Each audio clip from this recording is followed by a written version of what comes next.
Cette semaine, on va voir le bébé heureux. Alors, la posture du bébé heureux, il n'y a pas grand chose à dire dessus, c'est une posture assez facile, mais on va quand même parler de petits détails. Première chose, déjà, si vous n'arrivez pas à attraper les deux pieds en même temps, c'est pas grave, vous pouvez faire une jambe après l'autre, il n'y a aucun souci.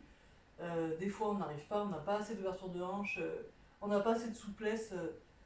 Et c'est pas un problème en fait. Donc n'hésitez pas à faire une jambe après l'autre si vraiment c'est pas accessible pour vous d'avoir les deux.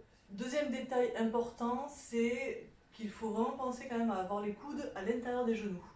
Là vous voyez bien sur l'illustration, il faut avoir les coudes à l'intérieur du genou, sinon vous compliquez la vie vraiment. Si vous essayez de mettre les coudes à l'extérieur, vous serez beaucoup moins confortable et vous arriverez beaucoup moins à ramener les genoux vers le sol et donc à travailler l'ouverture de hanche. Et dernier petit détail, on peut, si on veut, attraper les pieds à l'intérieur, par l'arche interne du pied, parce que là, sur l'illustration, vous voyez qu'elle attrape à l'extérieur du pied.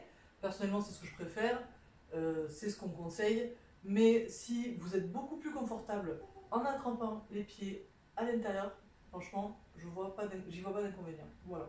C'est vraiment une question de confort, comme d'habitude vous vous écoutez, comme d'habitude c'est votre corps, il n'y a que vous qui pouvez savoir ce qui est mieux pour vous.